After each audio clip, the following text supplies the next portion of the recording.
Anda tahu, saya menyebut sistem saya sebagai budaya berdasarkan desain karena kebalikannya adalah budaya bawaan.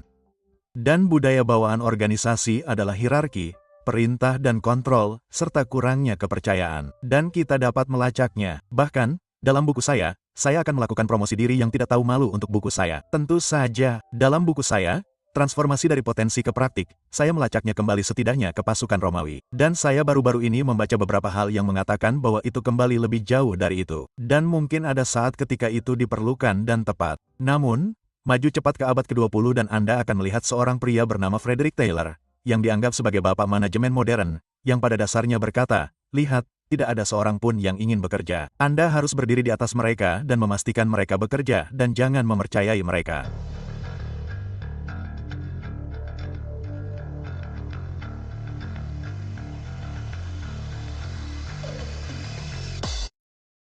Halo semuanya dan selamat datang kembali di acara Eddie Austin Becks. Eddie Austin di sini bersama seorang teman baik saya, Edgar Witt, dengan latar belakang bisnis yang mengesankan. Siapapun tahu saya menyukai industri bisnis dan pria ini memiliki latar belakang yang mengesankan, banyak pengalaman.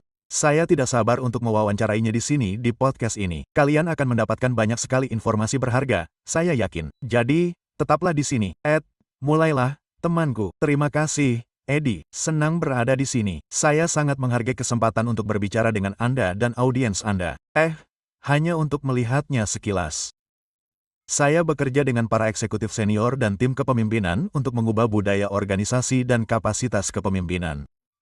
Saya memiliki sistem milik sendiri yang saya sebut transformasi, sistem budaya berdasarkan desain. Seperti yang Anda katakan, saya telah berkecimpung dalam bisnis ini selama bertahun-tahun. Sudah lama, saya membantu para pemimpin membangun keselarasan, akuntabilitas, dan menciptakan lingkungan dengan kepercayaan tinggi dan kinerja tinggi. Pekerjaan saya melampaui teori. Dan saya menekankan penerapan dan penanaman budaya melalui pengaruh dan otoritas, bukan melalui perintah dan kontrol. Jadi, baik itu pembinaan eksekutif, fasilitasi tim, atau pengembangan kepemimpinan, saya membantu organisasi mengubah tujuan menjadi praktik, mencapai hasil yang terukur dalam kinerja kepemimpinan, keselarasan budaya, dan hasil bisnis. Wow! Anda tahu, saya pikir seluruh filosofi itu hanyalah budaya, bukan? Dan itu adalah budaya yang harus dibangun di perusahaan manapun, bisnis apapun, karena, kawan, saya sendiri telah berkecimpung di banyak bisnis yang berbeda, dan tampaknya perusahaan benar-benar gagal ketika mereka tidak menerapkan sistem dan proses, dan mereka juga tidak menerapkan budaya yang baik, moral yang baik, Anda tahu, membangun etika. Apakah Anda melihat hal yang sama? Tentu saja. Anda tahu, saya menyebut sistem saya budaya berdasarkan desain karena kebalikannya adalah budaya secara default. Dan budaya default organisasi adalah hierarki, perintah dan kontrol, dan kurangnya kepercayaan. Dan kita dapat melacaknya. Faktanya, dalam buku saya akan melakukan promosi diri yang tidak tahu malu untuk buku saya. Benar sekali, transformasi dari potensi menjadi praktik. Saya menelusurinya kembali setidaknya ke pasukan Romawi. Dan saya baru-baru ini membaca beberapa hal yang mengatakan bahwa hal itu bahkan sudah ada jauh sebelum itu. Dan mungkin ada saat ketika hal itu diperlukan dan tepat.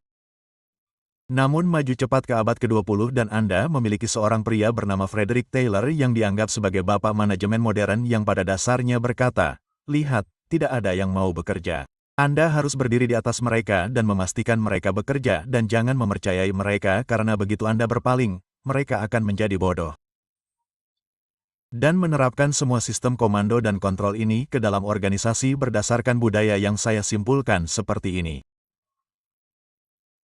Cari yang bersalah, hukuman bagi yang tidak bersalah, dan penghargaan bagi yang tidak terlibat. Lucu ketika saya mengatakan bahwa di perusahaan mereka bereaksi seperti Anda, seperti ya, saya mengakuinya. Jadi saya bekerja dengan perusahaan untuk merancang budaya yang didasarkan pada kepercayaan yang didasarkan pada Dan Ping dalam bukunya Thrive mengatakan bahwa begitu Anda menyingkirkan uang dari meja sebagai masalah, orang membutuhkan 3 hal untuk motivasi, tujuan, otonomi, dan penguasaan, sesuatu yang dapat mereka pelajari seiring berjalannya waktu. Jadi, itulah ciri khas yang bersama dengan akuntabilitas, keselarasan, kepercayaan. Itulah ciri khas budaya yang saya bangun dengan organisasi. Baiklah, Saya harus kembali sebentar di sini karena pasti ada beberapa titik di mana Anda benar-benar menjadi bersemangat tentang ini. Seperti semua orang memiliki momen asal-usul ini atau momen ini ketika lampu AHA besar menyala. Dan saya kira hanya sebagai tembakan dalam kegelapan di sini, mungkin karena berada di perusahaan yang mirip dengan saya, Anda menjadi melakukan hal yang Anda sukai. Tetapi pada akhirnya, itu bukanlah perusahaan Anda. Jadi, Anda harus mendayung perahu Anda sendiri, mendapatkan perahu Anda sendiri. Jadi, mari kita bicarakan itu sebentar. Anda sudah sangat dekat. Saya akan menceritakan kisah awalnya. Oke, Saya seorang psikolog berdasarkan pelatihan. Saya memulai penelitian dan kemudian pindah ke psikologi klinis, dan saya memiliki praktik di Vermont. Ini sudah berlangsung beberapa tahun di mana saya melakukan terapi kelompok dan keluarga, serta terapi individu. Di tempat saya tinggal di Vermont, ada instalasi IBM yang besar di kota sebelah, salah satu pinggiran kota Burlington. Itu disebut Wookiee. Dan banyak klien pasien saya adalah eksekutif IBM dan keluarga mereka. Leluconnya pada masa itu adalah IBM adalah singkatan dari IVBN Moffett dan semua perpindahan orang ke seluruh negeri memberi tekanan besar pada keluarga.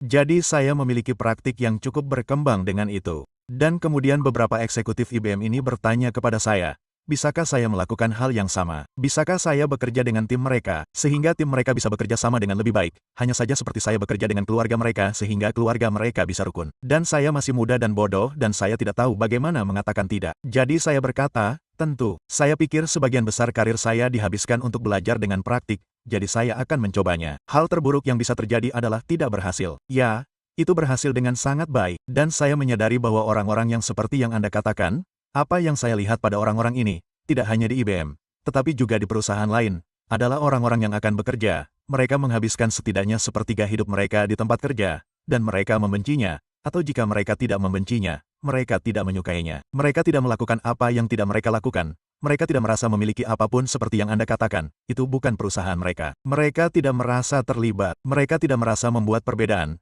Anda tahu, dan ini sudah ada sebelum Bill Gates, tetapi Gates mengatakannya, maaf, Steve Jobs mengatakannya dengan sangat baik. Dia berkata, saya ingin membuat perubahan di alam semesta. Itulah yang kurang bagi orang-orang.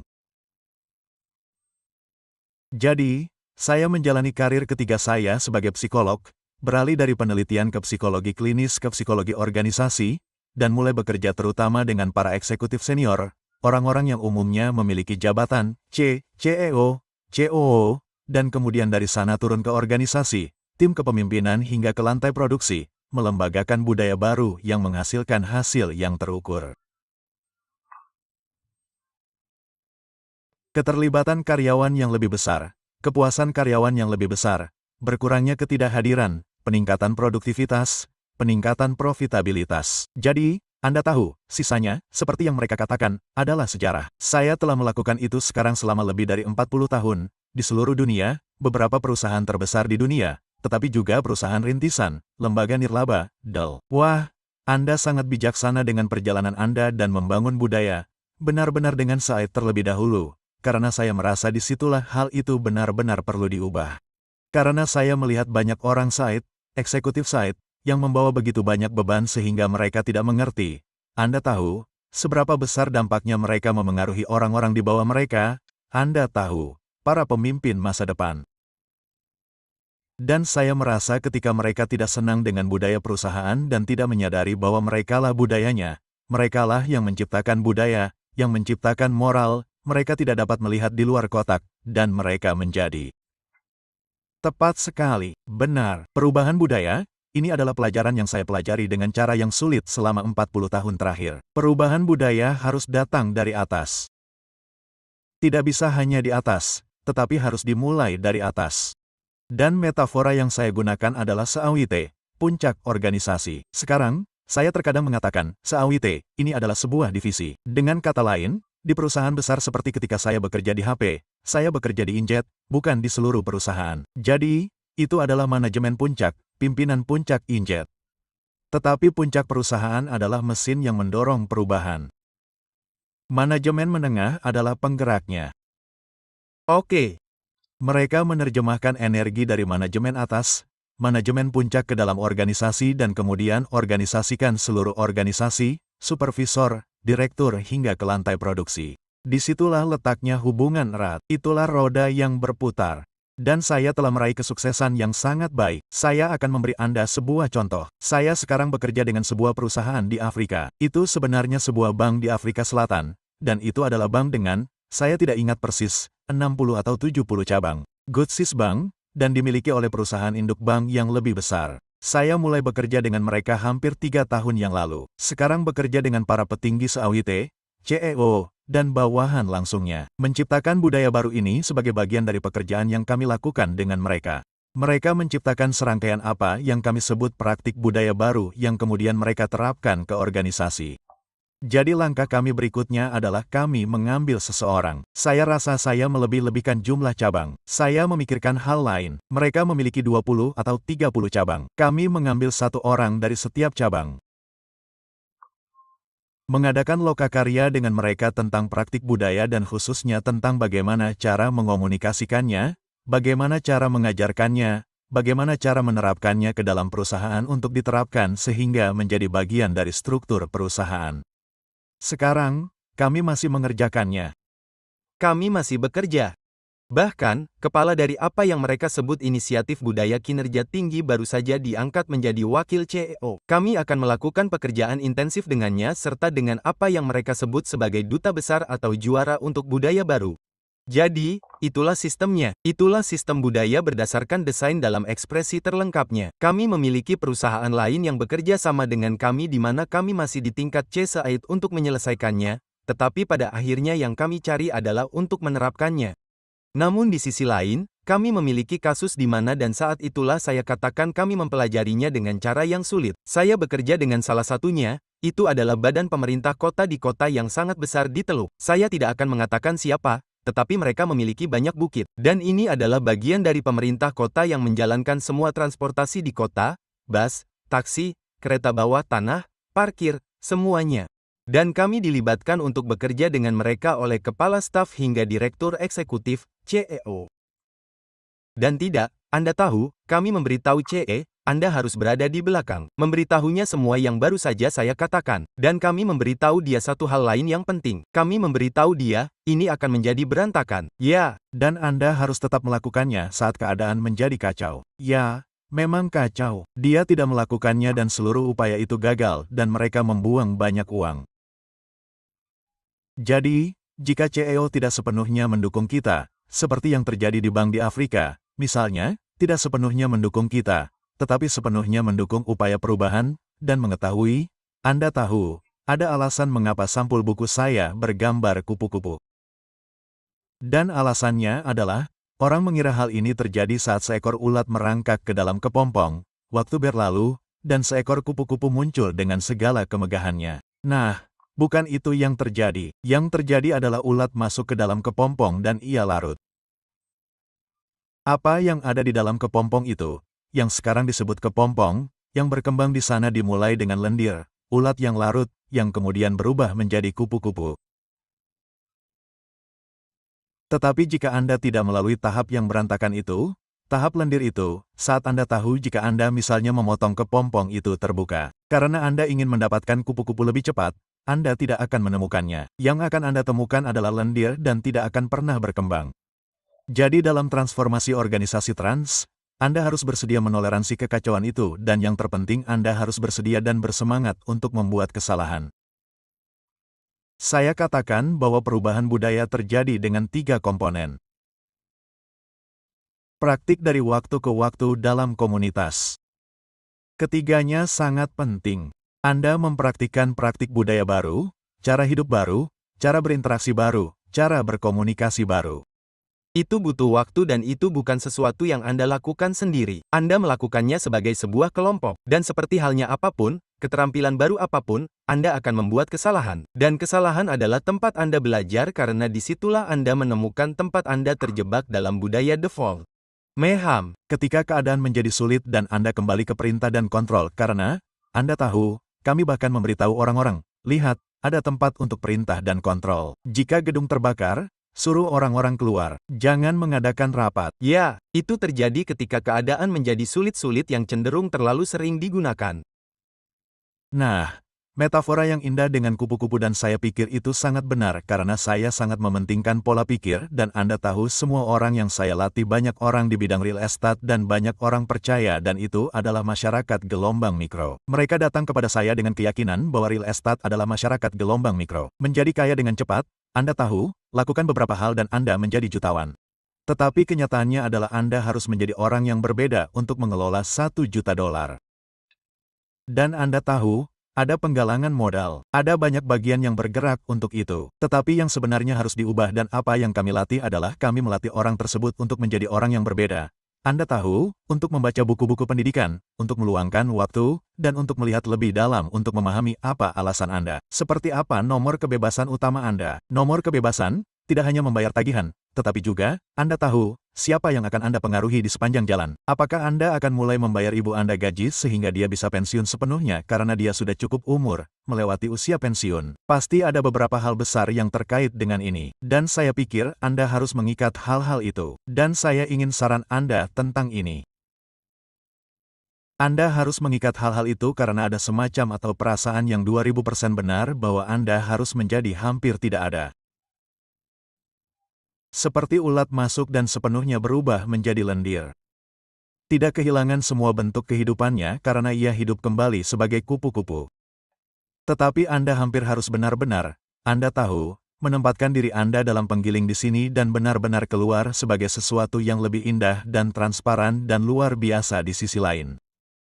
Jadi jelaskan sedikit lebih banyak tentang apa yang Anda pikirkan.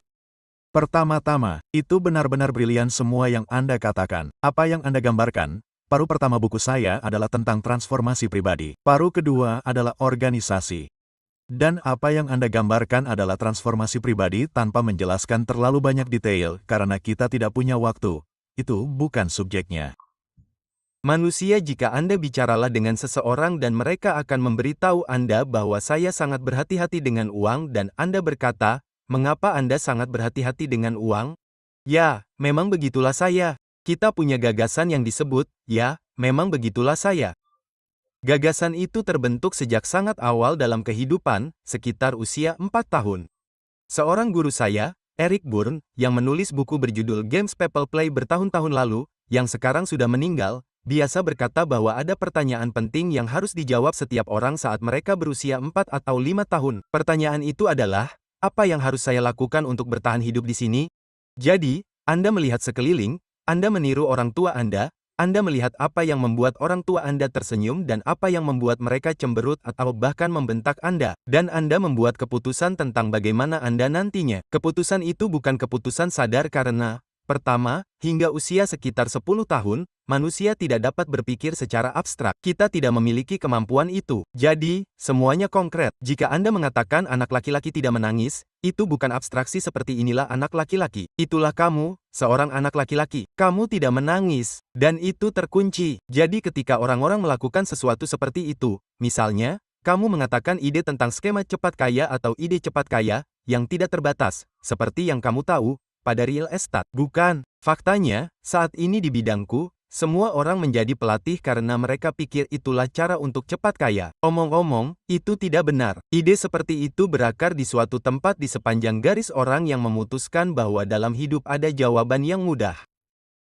Jadi ketika mereka datang kepada seseorang seperti kamu dan kamu memiliki metode yang terbukti, kamu mengatakan pola pikir itu nama lain untuk transformasi. Kamu tahu pola pikir yang dibutuhkan untuk menjadi sangat sukses di real estate komersial atau dalam hal ini real estate perumahan. Jadi mereka harus mengubah pola pikir mereka. Mereka harus bersedia menghadapi kenyataan bahwa seluruh hidup mereka telah dibangun di atas kesan yang salah. Sebut saja itu kesan yang salah. Yaitu kamu bisa menjadi kaya cepat. Dan lebih jauh lagi, mereka membaca Horatio Alger. Mereka membaca Napoleon Hill atau hal-hal seperti itu. Dan itu memperkuat gagasan bahwa Anda bisa menjadi kaya dengan cepat. Berpikir dan menjadi kaya. Ya, benar. Kecuali itu menghilangkan bagian bahwa setelah Anda berpikir, Anda harus bekerja keras. Anda harus menjadi Anda harus. Ya, tepat sekali. Jadi saya pikir Anda benar sekali dan saya pikir bagian Anda tahu saya telah mengamati bisnis Anda untuk sementara waktu. Anda dan saya berada dalam kelompok yang sama bersama-sama dan Anda tahu, salah satu hal yang menurut saya brilian adalah Anda mendekatinya sebagai perubahan pola pikir,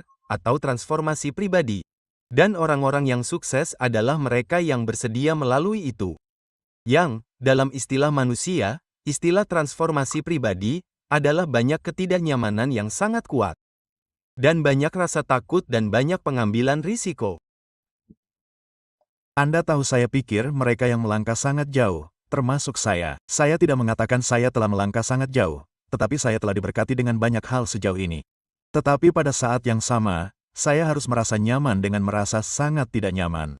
Itu dia, cemerlang, bagus sekali, sampai pada titik di mana ketidaknyamanan terasa normal. Dan itu adalah pertumbuhan yang nyata dimulai ketika saya benar-benar sampai pada titik di mana ini terasa baik. Dan ketika saya merasa nyaman, saya akan mulai melihat sekeliling dan berkata, saya tidak melangkah cukup jauh, saya tidak berusaha cukup keras karena saya merasa nyaman. Semuanya terasa hebat, rasanya normal. Saat itulah saya benar-benar berkontraksi, bukan mengembang. Dan hal lain yang secara pribadi saya beruntung tumbuh dalam keluarga di mana saya tidak bisa mendapatkan senjata. Anda tidak pernah mengatakan itu karena saya pikir apa yang Anda identifikasi ketika Anda mengikat kata-kata di luar saya atau saya tidak bisa melakukan akhir kalimat itu bisa sangat berdampak dan kuat. Anda harus benar-benar berhati-hati dengan apa yang Anda katakan setelah itu. Benar sekali. Bukan hanya apa yang Anda katakan, tetapi bagaimana Anda berpikir, karena jika Anda mengubah apa yang Anda katakan. Banyak orang percaya pada afirmasi. Saya tidak punya masalah dengan afirmasi. Saya pikir itu bagus. Tetapi jika Anda berpikir hanya mengatakan saya bisa ketika apa yang Anda pikirkan adalah saya tidak bisa, itu tidak akan berhasil. Anda tahu, otak adalah hal yang lucu. Ia mendengarkan. Ia terlibat dengan dunia dengan cara yang lucu. Jika Anda berkata kepada seseorang, jika seseorang berkata saya akan berhenti merokok, saya tidak akan merokok. Saya tahu mereka tidak akan berhenti karena otak tidak mendengar. Otak mendengar saya akan merokok. Sekarang, jika seseorang berkata, saya akan bernapas lebih dalam dan menghirup lebih banyak udara, dan yang saya inginkan adalah sebatang rokok, yang akan saya lakukan adalah bernapas. Mereka akan lebih mungkin melakukannya, mereka jauh lebih mungkin melakukannya. Jadi, ketika orang berbicara tentang pola pikir, itu sangat populer sekarang. Tetapi, bukanlah hal yang mudah untuk mengubah pola pikir yang telah Anda miliki sejak Anda berusia 4 tahun, dan yang terbentuk dalam kondisi bertahan hidup. Nah, itu bukan berlebihan, itu persepsi. Jadi, bagi sebagian orang, ya, mereka disiksa, dipukuli, terserahlah. Namun bagi sebagian besar orang, itu hanyalah persepsi. Otak Anda terhubung untuk mendeteksi ancaman dan sangat ahli dalam hal itu. Jadi, untuk anak kecil, Anda berkata, saya tidak bisa membawa senjata. Ya, itu penting karena itu akan menjadi strategi bertahan hidup. Jadi, ya, inti dari semua itu adalah, Anda tahu, orang-orang dulu kadang berkata kepada saya, ya, ini hanya akal sehat ketika saya mengajarkan hal ini. Dan saya akan berkata, ya, tetapi akal sehat bukanlah praktik umum. Anda mengatakannya, itu benar. Jadi, Anda tahu, ini masalah latihan. Dan jika Anda akan pergi ke atlet manapun akan memberitahu Anda jika yang Anda lakukan dalam latihan hanyalah berhasil, Anda tahu, Anda punya seorang teman yang bermain tenis. Dia pemain tenis yang rajin, dan suatu kali dia bermain tenis di tempat tinggalnya di saat itu, dan dia masuk ke lapangan, dan dia mencari permainan. Dan pemain profesional itu berkata, nah, ada seorang pria di lapangan 3 yang mencari permainan. Dan dia turun ke sana dan menyadari bahwa itu adalah Roscoe Conklin. Dia adalah salah satu pemain tenis terbaik yang pernah ada. Tapi, Anda tahu, mereka tidak memperkenalkan diri, mereka hanya bermain. Dan tentu saja, dia mendapat pelajaran. Ya, tapi, Anda tahu, dia menulis bahwa dia memenangkan beberapa permainan. Dan setelah itu, ketika dia memberitahu Conklin, dia tahu siapa dia. Dia berkata, terima kasih telah membiarkan saya memenangkan beberapa pertandingan. Dia berkata, ya, saya tidak ingin Anda tahu siapa saya. Petik 2. Tapi lihat, jika kau bermain tenis melawan Roscoe Conklin, kau akan banyak kalah. Ya, kau akan belajar banyak. Ya, jika kau bermain tenis melawan orang berusia 70 tahun, kau akan selalu menang. Jika kemenangan adalah hal yang penting bagimu, aku punya solusinya untukmu. Beginilah caramu menang dalam segala hal dalam hidup. Bermain tenis melawan orang berusia 70 tahun. Aku suka itu.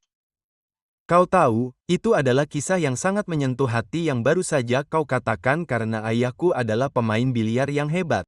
Maksudku, dia bermain dengan Minnesota Phelps. Dia yang terbaik dari yang terbaik. Jika kau menang, itu karena dia membiarkanmu menang. Dan aku tumbuh sejak aku cukup umur untuk menggerakkan bola di meja biliar dengan duduk di sana. Aku bermain biliar, dan selama bertahun-tahun, aku dipukul setiap kali aku bermain, ayah. Tapi aku menonton. Dan sejujurnya, sejak aku lulus dari kemenangan, Kemenangan tidak mengajariku sebanyak semua permainan tentang kekalahan karena aku menonton ayah setiap saat saya memperhatikan kesalahannya dan di mana saya bisa mengatasi kesalahan tersebut. Dan inilah yang saya pahami. Saya perlu berlatih lebih banyak daripada ayah karena satu-satunya cara agar saya bisa mengalahkan ayah saya adalah dengan mematahkan bola biliar dan saya tidak boleh membuat kesalahan. Saya harus melakukannya setiap kali saya memukul biliar melawan ayah saya. Jika saya membiarkannya melakukan pukulan, saya tidak akan menang. Dan saya tahu itu. Jadi satu-satunya hal yang dapat saya lakukan. Sebagai pemain biliar, saya tahu persis apa yang Anda bicarakan. Jadi satu-satunya hal yang dapat saya lakukan adalah penguasaan. Apakah Anda takut pada orang yang melempar 1000 tendangan, yang berbeda-beda? Atau apakah Anda takut pada orang yang bisa melakukan tendangan yang telah dilatihnya 1000 kali? Itu adalah orang yang melakukannya 1 kali. Benar, ada puisi hebat oleh penyair Jerman Wilkie, dan saya tidak akan membacakan seluruh puisi itu. Tetapi saya hanya ingin mengutip satu bagiannya. Saya akan menampilkannya di layar saya. Itulah sebabnya saya ragu-ragu. Ya, kemenangan tidak menggoda pria itu. Oh, tunggu, biarkan saya mundur sebentar. Apa yang kita pilih untuk dilawan sangatlah kecil. Apa yang bertarung bersama kita sangatlah besar. Jika saja kita bisa membiarkan diri kita didominasi seperti halnya badai besar, kita juga akan menjadi kuat. Ketika kita menang, itu dengan hal-hal kecil, dan kemenangan itu sendiri membuat kita kecil. Dan dia melanjutkan pada 2 baris terakhir puisi itu, kemenangan tidak menggoda pria itu. Beginilah cara dia tumbuh dengan dikalahkan secara meyakinkan oleh hal-hal yang terus-menerus lebih besar. Itu adalah puisi berjudul Pria yang Menonton. Itu sangat bagus, itu indah, dan itu adalah saya. Saya adalah anak yang menonton. Saya menonton setiap pukulan yang dilakukan ayah saya dan permainan biliarnya sempurna. Tunggu sebentar, itu terlalu penting. Saya minta maaf telah menyela Anda, tetapi apa yang baru saja Anda katakan, saya baru saja menerbitkan sebuah artikel di Substack tentang mendengarkan dan itu berlaku untuk menonton juga. Lihat, Anda dapat menonton seperti, oh, saya tidak akan pernah bisa melakukan itu. Pola pikir Anda saat menonton bisa jadi, oh, saya tidak akan pernah bisa melakukan itu. Kau tahu, entah itu maksudku. Aku pernah bermain golf dan aku bermain dengan teman-temanku yang merupakan pegolf yang sangat hebat dan aku melihat aku tidak pernah bisa melakukan itu. Aku tidak pernah menjadi pemain golf yang hebat. Atau kau bisa melihat dengan rasa ingin tahu dan pola pikir untuk belajar, seperti saat kau melihat ayahmu, dan kemudian kau menjadi pemain yang hebat. Namun, kau harus bersedia untuk menjadi buruk dalam permainan itu. Dan kau harus bersedia untuk menjadi pemain yang hebat dalam permainan itu. Untuk melakukan pekerjaan yang dibutuhkan untuk menjadi pemain yang hebat dalam permainan itu. Melihat ayahmu setelah kau tahu kau gagal dan melewatkan satu pukulan dan kemudian dia menguasai meja. Melihat ayahmu pasti tidak menyenangkan. Kecuali kau belajar dariku. Karena aku tahu aku akan melihat setiap gerakannya. Aku akan melihat apa yang dia lakukan dalam situasi apa. Aku akan memperhatikan bagaimana dia memukul bola, kecepatan bola, aku hanya mendengarkan secara aktif dan aku belajar setiap hal.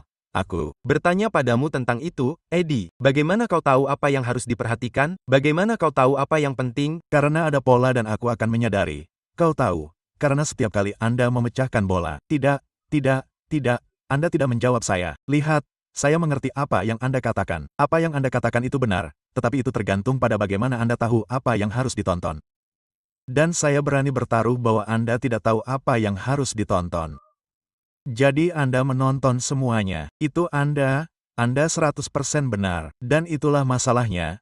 Saya tahu bahwa setiap kali bola-bola itu jatuh ke seluruh meja, setiap tahapnya berbeda. Tetapi apa yang dia lakukan, dan saya memperhatikan setiap gerakannya, seperti yang Anda katakan. Anda 100% benar. Saya memperhatikan orang-orang yang menderita, banyak sekali klien saya, klien target saya, para kepala eksekutif dan bawahan langsung mereka. Mereka memiliki titik buta yang disebut saya tahu. Dan begitu Anda pikir Anda tahu, Anda akan menonton apa yang menurut Anda penting. Sekarang, pikirkan itu sejenak. Anda sedang menonton ayah Anda bermain biliar. Jika Anda menonton apa yang menurut Anda penting, Anda sudah menonton karena Anda tidak bermain sebaik dia. Jadi, bagaimana Anda tahu apa yang penting? Jadi, Anda mengarang sesuatu tentang apa yang penting. Anda menonton dari saya tahu atau saya tidak tahu cara menggunakan jembatan. Jadi, saya akan melihat bagaimana dia melakukannya. Tetapi yang harus Anda tonton adalah apa yang tidak Anda ketahui. Anda tidak tahu. Itulah yang tidak Anda ketahui. Di situlah Anda kembali ke pokok bahasan Anda, disitulah pola terbentuk. Begitulah cara Anda mengamati pola. Dan mengamati pola adalah inti dari pembelajaran. Ini adalah podcast yang sangat bagus. Saya harap pendengar saya mendengarkannya dengan saksama karena ini adalah beberapa hal yang membentuk siapa Anda dan tidak peduli berapa usia Anda. Ini adalah hal-hal yang dapat Anda mulai lakukan. Dan mendengarkan secara aktif saat ini adalah salah satu hal terpenting yang dapat Anda lakukan karena saya dapat menjanjikan Anda dalam real estate dan bisnis dan apapun yang Anda lakukan. Apa yang tidak Anda ketahui akan menghabiskan biaya paling banyak. Dan saya tertawa terbahak-bahak karena putri saya, setiap kali kami menceritakan sesuatu kepadanya, terkadang saya tahu, dan saya seperti, baiklah, saya tahu Anda mengatakan Anda tahu, tetapi dengan melihat Anda dari luar, Anda tidak akan tahu. Nah, kuncinya adalah Anda harus memperhatikan. Jika Anda memperhatikan, setidaknya ada dua jenis orang. Orang yang sangat pandai menemukan hal-hal yang hilang dan orang yang sangat buruk dalam menemukan hal-hal yang hilang. Putri saya, karena kami berbagi anak perempuan, termasuk dalam kategori yang terakhir, atau dia lebih buruk dalam hal itu ketika dia masih muda. Jadi, saya mencari tahu apa itu. Mengapa dia mencari sesuatu dan menyerah, sedangkan saya mencarinya dalam waktu yang sama lamanya dan menemukannya. Dan jawabannya adalah dia mencarinya karena dia tahu itu hilang. Dia mulai dari itu hilang, jadi saya tidak akan menemukannya. Saya mulai dari, saya akan menemukannya. Saya suka. Jadi ya, dan istilah apa yang saya gunakan ketika berbicara tentang mendengarkan, yang merupakan istilah yang saya gunakan secara sangat luas. Tetapi dari sudut pandang saya, apa yang Anda lakukan ketika Anda melihat ayah Anda? Jika Anda mendengarkan, istilah yang saya gunakan adalah mendengarkan dengan murah hati. Jadi, jika saya bekerja dengan seseorang dan mereka melakukan sesuatu yang sama sekali tidak saya pahami, hal itu tampak tidak masuk akal bagi saya. Disiplin saya adalah berasumsi bahwa mereka pasti melihat dunia secara berbeda dari saya dan melakukan riset tentang bagaimana mereka melihat dunia. Melihat dunia dari sudut pandang mereka.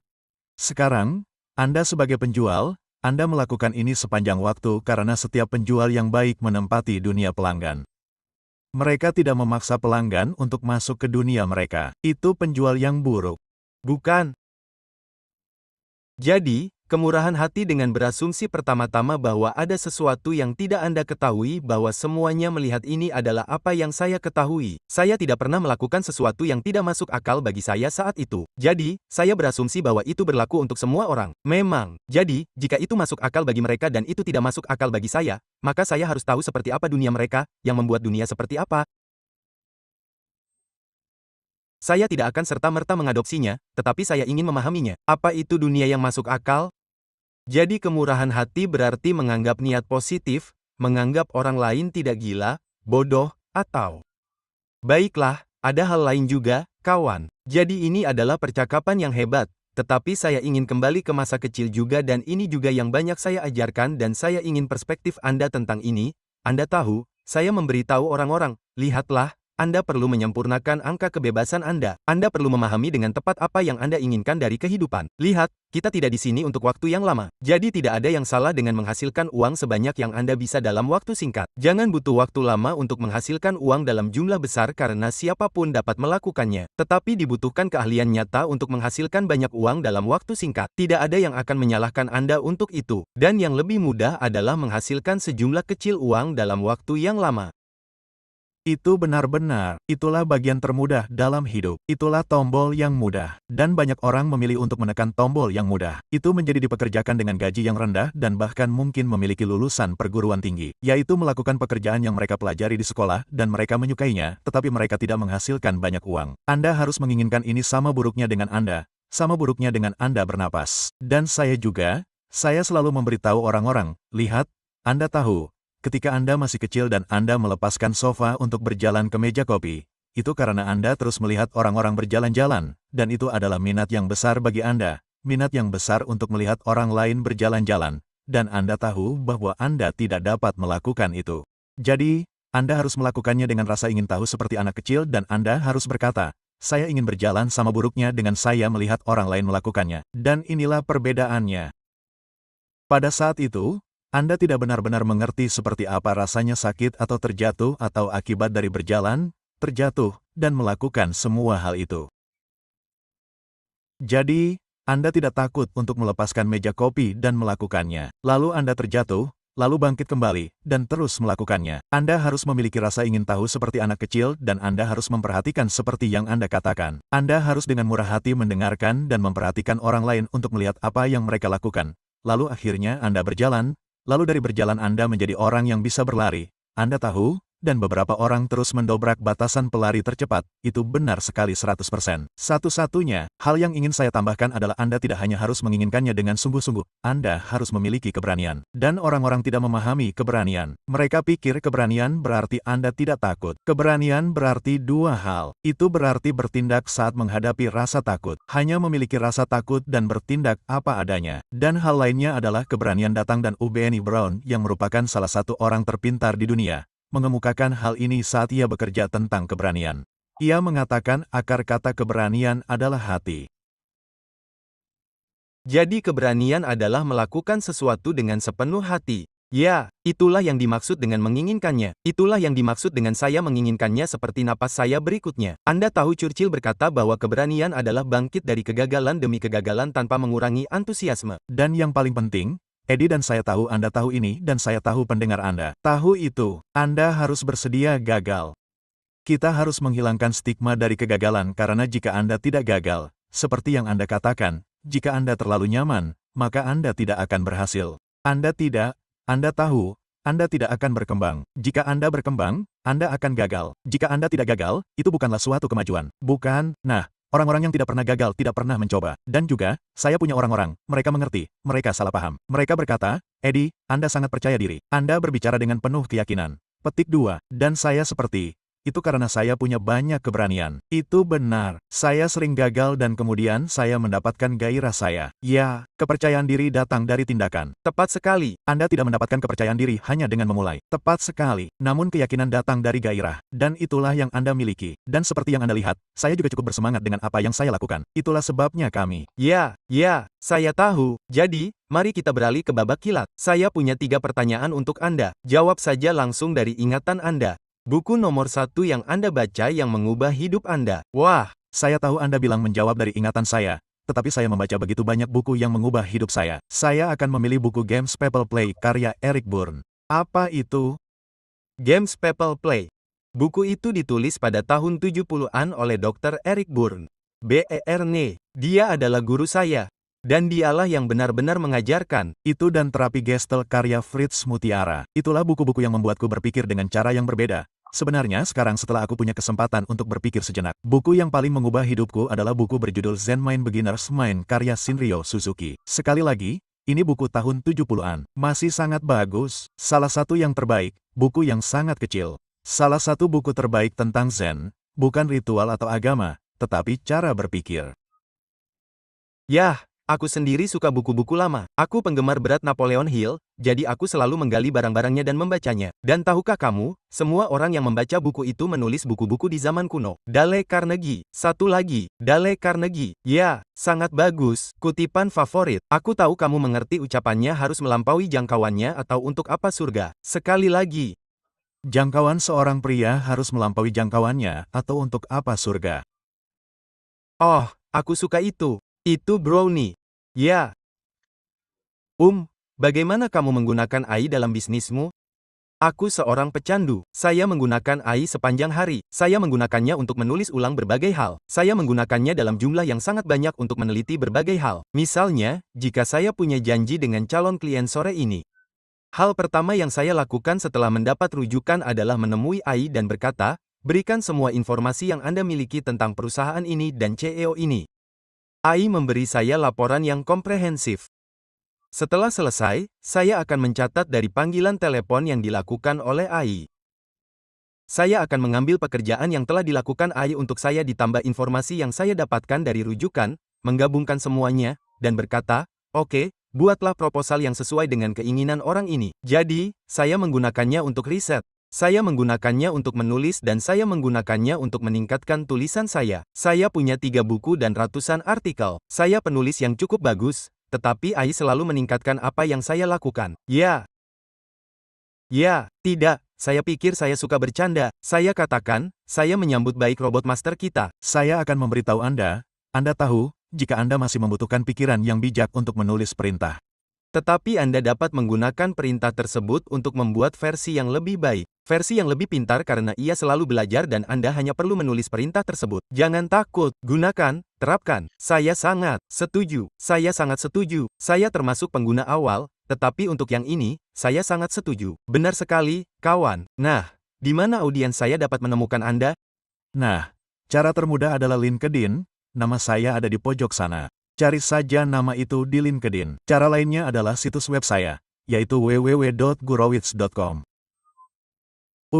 Dan di sana, di halaman paling depan, maksud saya, ada blog dan artikel dan semua hal tentang saya dan buku-buku saya dan semua hal itu.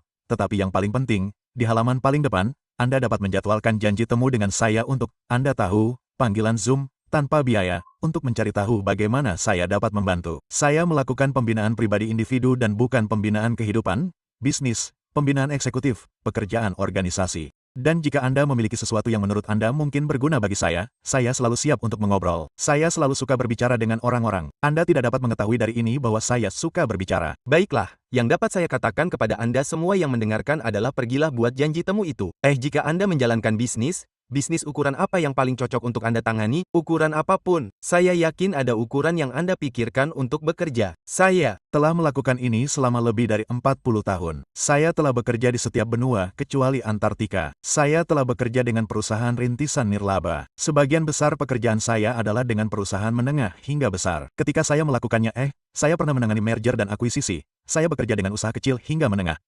Jangan khawatir soal itu. Begini masalahnya. Kalau saya tidak bisa membantu Anda, saya akan memberitahu Anda. Itulah kebenaran yang paling jujur. Itu saja yang kami butuhkan. Itu saja yang kami minta. Baiklah, saya sangat berterima kasih. Eddie, terima kasih banyak telah mengundang saya. Ini adalah salah satu podcast yang saya buat. Ini adalah salah satu podcast terbaik yang pernah saya ikuti karena Anda pendengar yang baik. Baiklah, terima kasih banyak. Saya menghargai kata-kata baik Anda, dan itu sangat berarti. Karena Anda tahu, sepanjang perjalanan saya menyadari bahwa salah satu kesalahan saya adalah tidak mendengarkan. Anda tidak tahu segalanya, dan itulah yang tidak Anda ketahui. Dan Anda hanya harus membuka telinga, membuka pikiran, dan Anda harus menjadi lendir. Bukan, Anda harus menjadi lendir untuk mencapai kupu-kupu yang berkembang pesat. Suka sekali metafora itu. Kita akan menggunakannya sekarang. Jadi, para penonton, jadilah luar biasa. Silakan like dan subscribe dan bagikan ini dengan orang lain yang perlu mendengarnya. Silakan bagikan kemana-mana.